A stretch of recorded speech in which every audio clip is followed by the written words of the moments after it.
पहला क्वेश्चन है आपका, नल ए का हौज को 20 घंटे में भर सकता है जबकि नल बी अकेले उसे 30 घंटे में भर सकता है तथा नल सी भरे हुए हौज को 40 घंटे में खाली कर सकता है। यदि सभी नलों को एक साथ खोल दिया जाए तो हौज को भरने में कितना समय लगेगा। चार ऑप्शन दिए गए हैं। ए की कैपेसिटी आप निकाल लीजिए। ए की कैपेसिटी निकालेंगे तो यह आएगा, इतना वर्क करेगा। और बी के लिए निकालेंगे तो यहाँ पर इतना वर्क करेगा। और ये खाली करने का है, ये दोनों था, ये ए और बी, ये भरने के लिए बता रहा है और ये खाली करने के लिए बता रहा है सी। तो इस वजह से यहाँ पे हो जाएगा इसका भी वर्क। अब क्या करना है, देखो कह रहा है कि अगर एक साथ खोल दिया जाए तो तीनों को एक साथ ले लो आप, लेकिन ये दोनों भरने के लिए है और ये खाली करने के लिए। तो यहाँ पर जहाँ पे खाली करने के लिए आएगा वहाँ पे क्या करना है, आपको माइनस करना है। तो इनको भी और इनको भी, लेकिन यहाँ पे क्या आ जाएगा, माइनस आ जाएगा। अब इनका अगर आप एलसीएम लेंगे तो आएगा ये, और इसके बाद ये, तो ये आ जाएगा इतना। और अगर हम निकालेंगे कि 1 घंटे में भरने के लिए, क्योंकि 1 घंटे की कैपेसिटी बता रहा है यहाँ पे कि कितनी होगी, तो 1 घंटे के लिए अगर हम निकालेंगे यहाँ पे तो कितना हो जाएगा, ये पलट जाएगा और ये आ जाएगा, उसका टोटल वर्क हो जाएगा इतना होगा। तो ऑप्शन आपका कौन सा सही होगा, ऑप्शन आपका बी बिल्कुल सही हो जाएगा। तो इस तरीके से हम ये क्वेश्चन करेंगे, याद रखिएगा कि इनका यूनिट वर्क निकालेंगे। ओके, तो नेक्स्ट क्वेश्चन हमारा है x equal to 9 y equal to √17, तो x square minus Y square minus 1/3 का आपको वैल्यू निकालना है। कैसे निकालोगे आप, तो इसके लिए 4 ऑप्शन दिए गए हैं, इन चारों में से एक आपका सही करने के लिए सीधा आप यहाँ पे वैल्यू रख देंगे। तो 9 का अगर वर्ग हो जाएगा तो कितना आएगा, स्क्वायर होने पर 81, और ऐसे ही √17 का भी स्क्वायर हो जाएगा और यहाँ पे 1/3 पावर हो जाएगी। इसकी वैल्यू आ गई कितनी, 81, और इसकी वैल्यू 17 माइनस 1/3, इसमें से माइनस करेंगे तो यह आएगा 64, और 64 की पावर 1/3 करेंगे तो ये 4 की पावर 1/3 हो जाएगा माइनस में। खुद ही देख सकते हैं कितना आएगा, यहाँ पर ये इससे कट होगा और ये आएगा 1/4। तो ऑप्शन आपका कौन सा सही हो जाएगा, बी ऑप्शन बिल्कुल सही हो जाएगा। थर्ड क्वेश्चन की बात करते हैं, 2kx² + 5kx + 2 = 0 के मोल बराबर होंगे कब, यदि k की वैल्यू क्या होगी। तो देखो सबसे पहले तो यहाँ पे ही आपको कॉन्सेप्ट में दिया हुआ है कि मोल बराबर होंगे। मोल बराबर होने का सीधा कॉन्सेप्ट है आपका d = 0। आपने द्विघात समीकरण में पढ़ा होगा, तो वहाँ पे ये 3 कंडीशन पड़ी थी, ठीक है।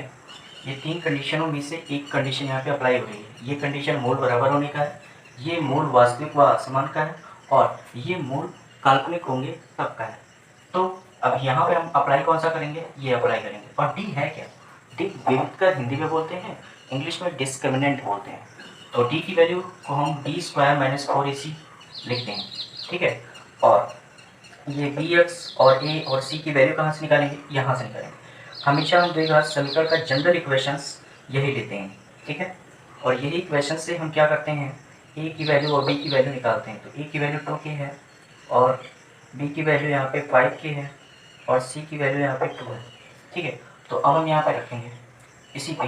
तो ये हमने क्या किया है कि 5k का होल स्क्वायर हो जाएगा -4, a की जगह हो जाएगा 2k × 2 दैट इज़ 0, और यहाँ पे हो जाएगा 25x² और ये हो जाएगा 16k = 0।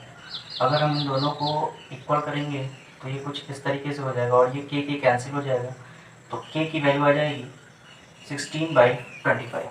तो कौन सा ऑप्शन बिल्कुल सही होगा आपका, सी वाला ऑप्शन बिल्कुल सही होगा। ओके, तो अब नेक्स्ट क्वेश्चन करते हैं। x + y + z = 16 और xy + yz + zx = 78।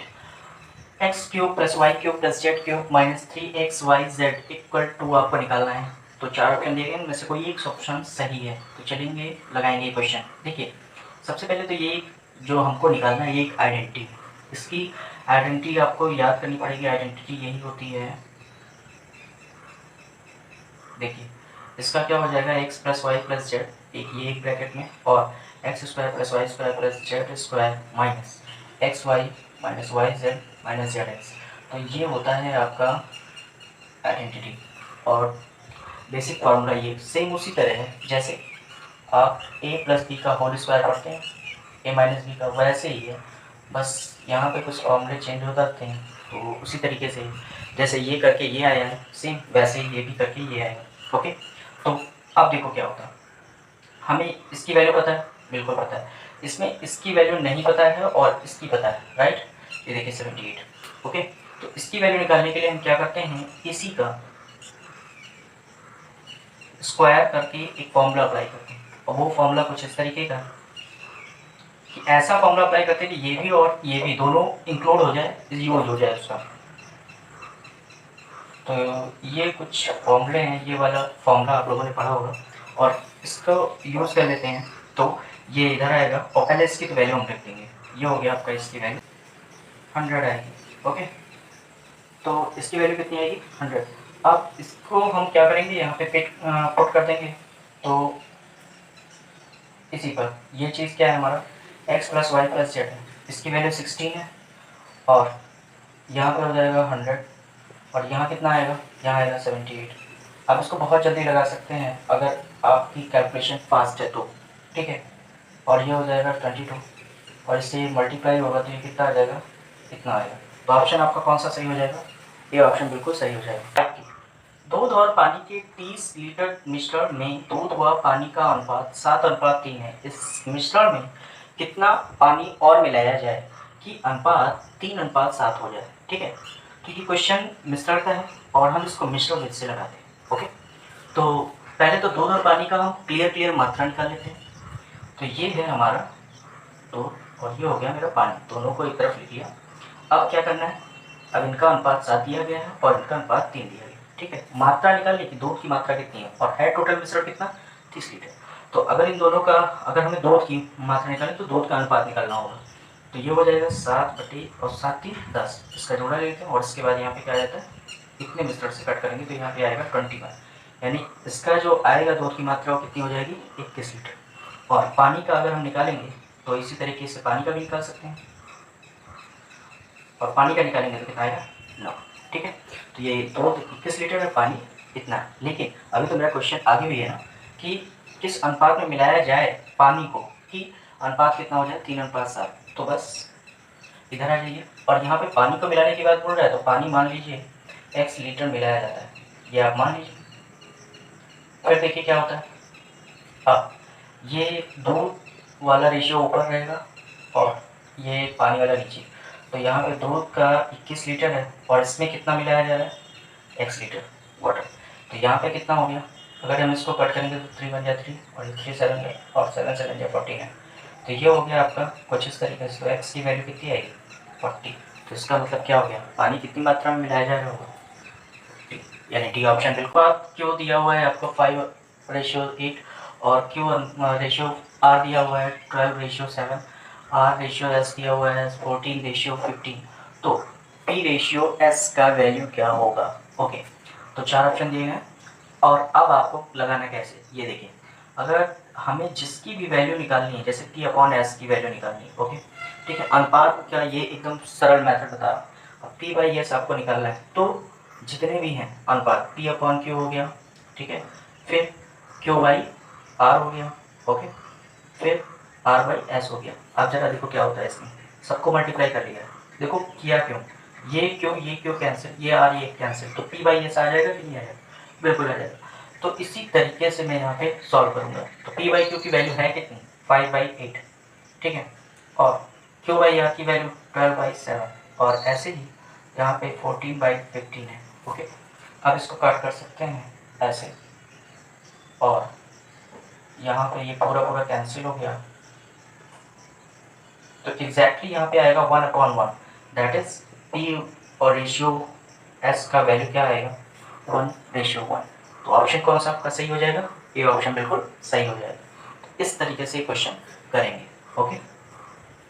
नेक्स्ट आयु अपनी बेटी की आयु से 2 गुना है। 5 वर्ष पहले उसकी आयु अपनी बेटी की आयु की 4 गुनी थी। यदि बेटी की वर्तमान आयु x वर्ष है, तो ये 4 ऑप्शन दिए गए हैं। ये इक्वेशन बना के दिए गए हैं। ओके, तो आपको केवल इतना करना है कि क्वेश्चन को सेट करना है। तो ये आयु का क्वेश्चन है, तो ये x से बिल्कुल लगेगा। तो चलेंगे देखेंगे। तो श्याम की आयु अपनी बेटी की आयु से 2 गुना है, तो इसका मतलब है कि श्याम की जो आयु है वो कितनी हो जाएगी, 2x हो जाएगी। क्यों? क्योंकि बेटी की आयु तो यहाँ पे कितनी दी हुई है, x वर्ष। इस वजह से यहाँ पे श्याम की आयु कितनी हो जाएगी, यहाँ पे 2x हो जाएगी। ओके, अब देखो 5 वर्ष पहले की बात बोल रहा है, तो 5 वर्ष पहले अगर बोलता है तो पहले अगर आता है तो उसमें माइनस कर देते हैं, और अगर बाद आता है तो वहाँ पे क्या हो जाता है, ऐड कर देते हैं। ओके, तो इसमें अगर श्याम की आयु अब कितनी हो जाएगी, अगर आपसे ये पूछे तो देखो श्याम की आयु हो जाएगी 2x - 5, क्योंकि वहाँ पे पहले बोल रहा है, और यही चीज़ जो है उसकी बेटी की हो जाएगी, उसमें भी माइनस हो जाएगा, और यहाँ पे आ जाएगा x - 5। ओके, अब क्या बोल रहे हैं, ये देखो 5 वर्ष पहले उसकी आयु अपनी बेटी की आयु की 4 गुनी थी। उसकी आयु मतलब किसकी, श्याम की आयु। श्याम की आयु यहाँ पे ऐसे लिखेंगे, और बेटी की आयु की 4 गुनी थी। ठीक है, तो यहाँ पे ये हो गया। अब जरा देखो ऑप्शन कौन सा सही है, ये वाला ऑप्शन बिल्कुल सही नज़र आ रहा है। देखिए ये चीज़ इधर लिखा हुआ है, तो क्या हुआ, एक ही चीज़ हुई, तो यहाँ पे ये है, तो ये डी ऑप्शन बिल्कुल सही हो जाएगा। ओके, तो वर्ड्स वाले क्वेश्चन को हम x मान के लगाएंगे, और इस तरीके के क्वेश्चंस में केवल हम यही कर सकते हैं कि पहले अगर वर्ष पहले बोलेगा तो वहाँ पे माइनस करेंगे, और बाद बोलेगा तो वहाँ पे ऐड करेंगे। Okay, next question. जतिन और प्रिया के पास मिलाकर 41 रुपये हैं। जतिन के पैसे का 1/4 और प्रिया के पैसे का 1/7 से 2 अधिक है। ओके, प्रिया के पास कितने रुपए हैं ये आपको बताना। तो देखो सीधी सी बात है, दो लोगों के बीच में हो रहा है, तो यहाँ पे मैं मानूंगा कि मान लो जिसका निकालना है उसी का हम मान लेते हैं। तो प्रिया के पास x रुपये है, यह हमें मान लेना है। ओके, अब जरा देखो, अगर प्रिया के पास x है तो जतिन के पास कितना होगा, जतिन के पास उससे थोड़ा कम ही होगा, मतलब 41 में से x माइनस करें, क्योंकि टोटल मनी दोनों को मिला के कितना है, 41 रुपये है। तो यहाँ पे क्या हो जाएगा, 41 से x को माइनस करेंगे, तो जो बचेगा वो रुपये जतिन के पास आएंगे। ओके, अब देखो जरा क्या होता है, जतिन के पैसे का 1/4, इसका क्या कर देंगे 1/4, ये देखो 1/4 कर दिया। फिर क्या बोल रहा है, प्रिया के पैसों का, प्रिया के पैसे कितने x है, उसका 1/7 करना है, और 2 रुपये अधिक है। राइट, ये चीज़ बोल रहा था। बस इसी को सॉल्व कर लो, x की वैल्यू निकाल लो, यही आंसर है आपका। तो इसको सॉल्व करेंगे तो ये आएगा कुछ इस तरीके से, और ये यहाँ पे जाएगा मल्टीप्लाई हो जाएगा, और ये हो गया हमारा इतना, और ये आ जाएगा 7x, और ये हो जाएगा 4x, ये हो जाएगा 56, ये हो जाएगा 11x, ये इधर आएगा तो 231 हो जाएगा माइनस करने पर, और x की वैल्यू आ जाएगी 231/11, x की वैल्यू आएगी 21। तो यहाँ पे जो प्रिया के पास पैसे होंगे वो कितने होंगे, 21। बी ऑप्शन बिल्कुल सही हो जाएगा। ओके, तो आपको ये क्वेश्चन सॉल्व करने में कोई प्रॉब्लम नहीं होगी। ओके, क्वेश्चन नंबर 9 की 5a + 1/3a = 5, ये वैल्यू गिवन है, और 9a² + 1/25a², इसकी वैल्यू आपको निकालनी है। 4 ऑप्शन दिए हैं, लगाना कैसे है ये देखो। तो देखो सबसे पहले तो यहाँ पे आ रहा है, हमें जो निकालना है उस पर ध्यान देना चाहिए। 9a² और यहाँ पे 25a² नीचे आ रहा है, तो यहाँ पे 9 कब आएगा, अगर मुझे किसी तरीके से इसी का अगर स्क्वायर करना पड़ जाए तो देखो कैसे, क्योंकि यहाँ पे स्क्वायर है तो यहाँ पे भी इसका भी स्क्वायर करेंगे, लेकिन ये कुछ इसी जैसा दिखना चाहिए, तभी तो हम यहाँ पे स्क्वायर करेंगे। तो यहाँ देखो यहाँ पे 5 आ रहा है, और 5 यहाँ नहीं आना चाहिए, इस वजह से मुझे 3/5 से मल्टीप्लाई करना होगा, से पूरा करने पर ये पूरे पॉइंट को पूरा कर देते हैं यहाँ पे। तो ये आ जाएगा 5a × 3/5, और ये हो जाएगा 1/3a × 3/5। ओके, तो ये 3 कैंसिल हो गया, ये 5 कैंसिल हो गया, और यहाँ पे 5 × 3/5, तो यहाँ पे 5 भी कैंसिल, तो यहाँ आएगा 3, और ये हो गया 3a + 1/5a। तो हुआ ना। अगर अब इस चीज़ का देखो बिल्कुल सेम ऐसे है, अगर मैं 3 का स्क्वायर करूँगा तो ये मिलेगा, ये करूँगा तो ये मिलेगा, कन्फर्म है ना। लेकिन जब यहाँ पे हम अप्लाई करते हैं अब इसी का, तो यहाँ पे 2 फॉर्मूले लगते हैं, मतलब a + b का होल स्क्वायर रहता है, तो यहाँ पे आएगा a² + b² तो कुछ, और +2a भी आएगा। तो इसी तरीके से यहाँ पे भी करेंगे, तो 3a का होल स्क्वायर + 1/5a का होल स्क्वायर आ जाएगा, और +2 × a × b आ जाएगा। तो ए कैंसिल हो गया और ये हो जाएगा हमारा कितना, ये आ जाएगा 9a² और ये हो जाएगा 1/25a²। इसी की वैल्यू निकालें, इसको एक ही तरफ रखेंगे और यहाँ पर हो जाएगा 6/5। ओके, और यहाँ पे इसकी वैल्यू हम रखेंगे तो यहाँ पे 3 है तो इसी की वैल्यू रखिए 3 और यहाँ पे आ जाएगा 9 माइनस और इसको इधर ले आएंगे तो ये इतना हो गया। अब आपकी जो वैल्यू है वो तुरंत आ ही गई है, बस आपको ये सॉल्व कर लेना है। ये अगर एलसीएम के द्वारा सॉल्व करेंगे तो ये आएगा 45 - 6/5, तो ये एग्जैक्टली कुछ आएगा 39/5 करके। ठीक है, तो ऑप्शन कौन सा आपका सही हो जाएगा? ऑप्शन आपका बी बिल्कुल सही हो जाएगा। ओके, नेक्स्ट हम क्वेश्चन नंबर 10 करते हैं।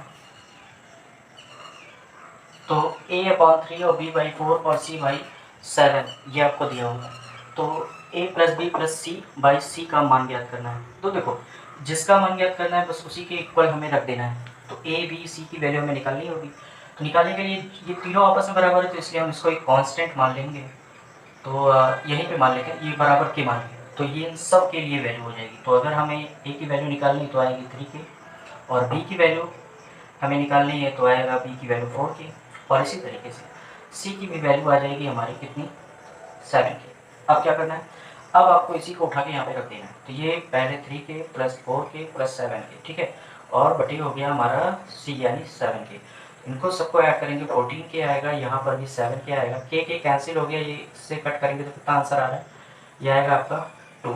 तो ये जो पहला ऑप्शन है ये बिल्कुल सही हो जाएगा। तो कैसा लगा ये सेट, प्रैक्टिस सेट 5 10 कदम आपने लिखा, और हमारे चैनल को लाइक कीजिए, सब्सक्राइब कीजिए और ज़्यादा से ज़्यादा शेयर कीजिए ताकि उन लोगों तक हमारी वीडियो पहुँच सके जो मैथ में बिल्कुल भी कमज़ोर है, और उनके लिए ये सेट है। और एग्ज़ाम में इन सभी सेट को अगर आप लगा लेंगे तो 90% चांसेस बनते हैं कि मैथ्स में आप अच्छा स्कोर कर सकते हैं। ओके, तो सब्सक्राइब जरूर कीजिए हमारा चैनल और अब तक जरूर देखिए और पूरा वीडियो देखिए, क्योंकि मज़ा तभी आता है जब आप पूरा वीडियो देखेंगे। Okay, thank you for watching this.